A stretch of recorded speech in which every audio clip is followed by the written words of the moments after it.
Վրաստան, Թուրքիա, Իրան, Ադրբեջան։ Ինչ են անում Հայաստանի հարևանները, ինչ է կատարվում այդ երկրներում։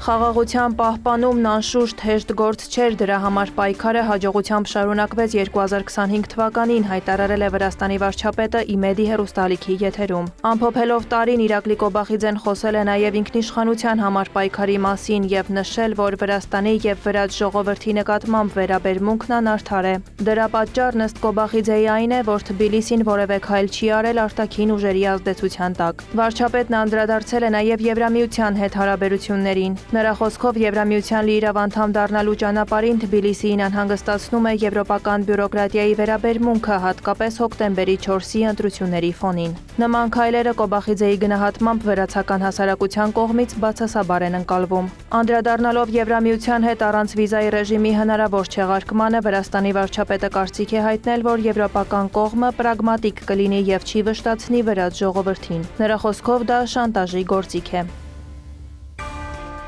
Վրաստանում էլեկտրաէներգիայի սակագնի բարձրացման հարցի քննարկումը 3 ամսով հետաձգվել է բաշխիչ ընկերությունների խնդրանքով։ Այդ մասին հայտնել է Վրաստանի էներգետիկայի եւ ջրամատակարարման ոլորտի կարգավորման ազգային հանձնաժողովի ղեկավար Դավիթ Նարմանյան։ Նա կարծիք է հայտնել, որ կսահմանվեն ժամանակավոր սակագներ եւ առաջիկա 3 ամիսների ընթացքում կպահպանվեն էներգետիկայի ոլորտի գործող սակագները։ Վրաստանի էներգետիկայի եւ ջրամատակարարման կարգավորման ազգային հանձնաժողովն այսօր պետք է քննարկեր կոմունալ ծառայությունների, մասնավորապես էլեկտրաէներգիայի եւ գազի սակագների վերանայման հարցը։ Հանձնաժողովի ղեկավարը նշել էր, որ սակագների բարձրացումը այնքան էլ էական չի լինի։ Ավելի վաղ Իրակլի Կոբախիձեն հայտարարել էր, որ գազի դեպքում հնարավոր է պահպանել գոյություն ունեցող սակագինը, թեպետ դա հեշտ չի լինի ելնելով նրանից, որ գազի շուկայական գինը բարձրացել է։ Վրաստանի վարչապետը հավաստիացրել էր, որ կառավարությունն ամեն ինչ կանի նաև էլեկտրաէներգիայի սակագինն անփոփոխ պահելու համար։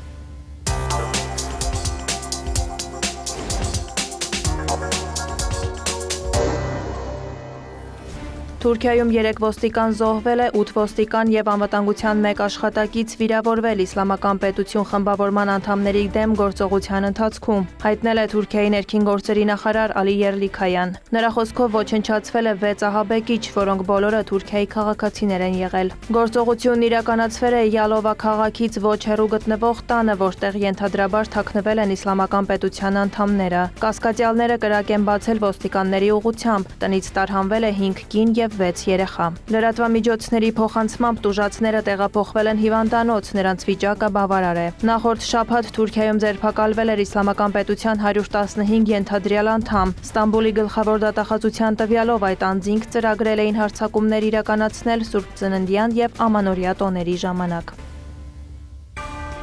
Ռուսաստանը Թուրքիային $9 միլիարդ նոր ֆինանսավորում է տրամադրել Աքքույու ատոմակայանի համար, հայտնել է Թուրքիայի էներգետիկայի նախարար Ալպարսլան Բայրակթարը։ Այդ միջոցներն ամենայն հավանականությամբ կօգտագործվեն 2026-2027 թվականներին։ Առնվազն 4-ից 5 միլիարդ դոլարը կներգրավվի 2026 թվականին օտարերկրյա ֆինանսավորման տեսքով։ Reuters-ի փոխանցմամբ ասել է Բայրակթարը։ Ըստ 2010 թվականի համաձայնագրի Ռոսատոմը կառուցում է երկրում առաջին ատոմային էլեկտրակայանը, որը գտնվում է Միջերկրական ծովի Մերսին նահանգում։ Ակնկալվում էր, որ Աքքույու ատոմակայանը շահագործման կհանձնվի այս տարի, սակայն գործարկումը հետաձգվել է։ Թուրքիայի էներգետիկայի նախարարը նաև հայտարարել է, որ Անկարան բանակցություններ է վարում Հարավային Կորեայի, Չինաստանի, Ռուսաստանի եւ Միացյալ Նահանգների հետ Սինոպ նահանգում եւ Թրակիայի շրջանում միջուկային նախագծերի վերաբերյալ, հավելելով, որ Թուրքիան ցանկանում է ստանալ առավել մրցունակ առաջարկ։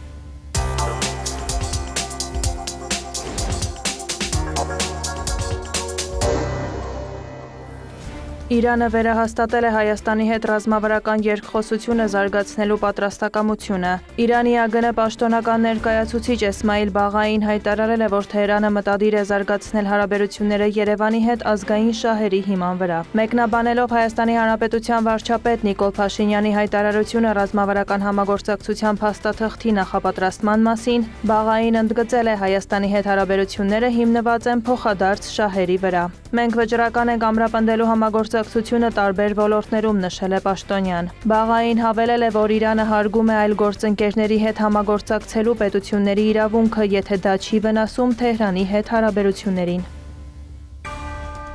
Իրանը լայնամասշտաբ պատերազմի մեջ է Արևմուտքի և Իսրայելի հետ, քանի որ նրանք չեն ցանկանում, որ երկիրը ոտքի կանգնի, հայտարարել է Իրանի նախագահ Մասուդ Փեզեշքյանը։ Նրա խոսքով Իրանը շրջափակման մեջ է, Թեհրանի համար դժվարություններ են ստեղծվում, այդ թվում երկրորդային պատժամիջոցների կիրառման միջոցով, արգելափակելով առևտուրը։ Մասուդ Փեզեշքյանն ընդգծել է, որ Իրանի ռազմական ներուժը շատ ավելի ուժեղ է դարձել, քան եղել է Իսլամական Հանրապետության վրա հարձակումների ժամանակ։ Նախագահի խոսքով նոր հարվածների դեպքում Թեհրանը պատրաստ է ավելի վճռական պատասխան տալ։ Փեզեշքյանը հայտնել է նաև հարևան երկրների, այդ թվում Ադրբեջանի, Թուրքիայի և Պակիստանի հետ հարաբերություններում առաջընթացի մասին։ Նրա խոսքով համագործակցությունը զարգացել է նաև Չինաստանի, Ռուսաստանի և Կենտրոնական Ասիայի պետությունների հետ։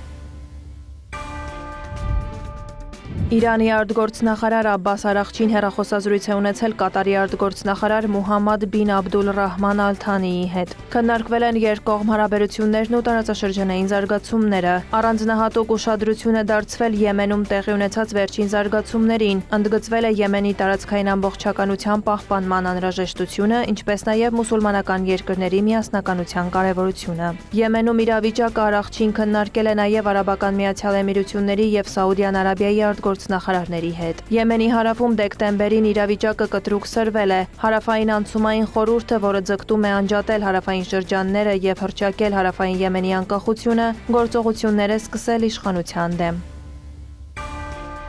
Իրանի արտաքին գործերի նախարարությունը խստորեն դատապարտել է Իսրայելի կողմից ինքնահռչակ Սոմալիլենդի ճանաչումը որպես անկախ պետություն, դա որակելով Սոմալիի ինքնիշխանության ու տարածքային ամբողջականության կոպիտ խախտում։ Էսմայիլ Բաղայի խոսքով դա նաև ՄԱԿ-ի կանոնադրության և միջազգային իրավունքի հիմնարար սկզբունքների ակնհայտ խախտում է։ Իրանի ԱԳՆ պաշտոնական ներկայացուցիչը նշել է, որ Իսրայելը փորձում է ապակայունացնել տարածաշրջանի երկրները և խորացնել հակասությունները։ Նա վերահաստատել է Իսլամական Հանրապետության սկզբունքային դիրքորոշումը Սոմալիի ինքնիշխանության, միասնության և տարածքային ամբողջականության պահպանման հարցում։ Ավելի վաղ Իսրայելը հայտարարել էր Սոմալիլենդը ճանաչելու մասին, դառնալով առաջին երկիրը, որը ճանաչել է ինքնահռչակ Սոմալիլենդը որպես անկախ և ինքնիշխան պետություն։ Դեկտեմբերի 26-ին Իսրայելի վարչապետ Բենյամին Նեթանյահուն, արտգործնախարար Գեդեոն Սաարը և Սոմալիլենդի ղեկավարը համաձայնագիր են ստորագրել։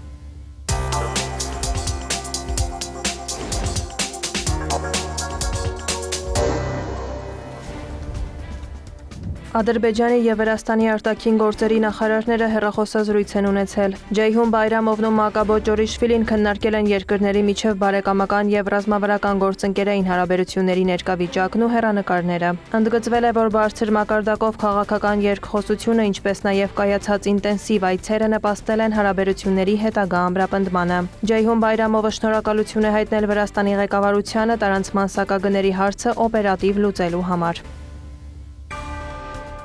Տարին բարդ էր Ադրբեջանի և Ռուսաստանի հարաբերությունների համար, հայտարարել է Մոսկվայում Ադրբեջանի դեսպան Ռահման Մուստաֆայևը։ Նրա խոսքով ադրբեջանական ավիաուղիների ինքնաթիռի վթարի հետ կապված իրավիճակն ազդել է երկկողմ հարաբերությունների վրա։ Միևնույն ժամանակ, չնայած դրան, անցնող տարում Բաքվի և Մոսկվայի կապերը շարունակել են զարգանալ տնտեսական և հումանիտար ոլորտներում։ Ադրբեջանցի և ռուս մտավորականության ներկայացուցիչների հետ հանդիպման ժամանակ դեսպանը շնորհակալություն է հայտնել Ռուսաստանում բնակվող ադրբեջանական համայնքի ներկայացուցիչներին, ինչպես նաև ռուս մտավորականներին, ընդգծելով, որ հենց նրանց ջանքերն ու իրականացվող նախագծերն են նպաստել նշված ոլորտներում երկկողմ համագործակցության կայուն զարգացմանը։ Դեսպանը մասնակիցներին տեղեկացրել է նաև 2026 թվականին Ադրբեջանի և Ռուսաստանի երկկողմ հարաբերությունների առաջնահերթ ուղղությունների մասին։ Վերջին շրջանում ի հայտ են գալիս Ռուսաստանի և Ուկրաինայի միջև ռազմական գործողություններին, ինչպես նաև այլ զինված հակամարտություններին Ադրբեջանի քաղաքացիների մասնակցության փաստեր, հայտարարել են Ադրբեջանի գլխավոր դատախազությունից։ Գերատեսչությունից հիշեցրել են, որ վարձկանությունը, այսինքն քաղաքացի չհանդիսանալու դեպքում նյութական վարձատրություն ստանալու նպատակով ռազմական հակամարտությանը կամ գործողություններին մասնակցելը համարվում է հանցագործություն, որի համար նախատեսված է պատիժ 8-ից 20 տարի կամ ՑՄ ազատազրկման ձևով։ Գլխավոր դատախազությունը կոչ է արել Ադրբեջանի քաղաքացիներին պահպանել զգոնությունը, չտրվել ապօրինի կոչերին և հարգել պետության օրենքները։ Վարդուհի Հարությունյան, հարևաններ։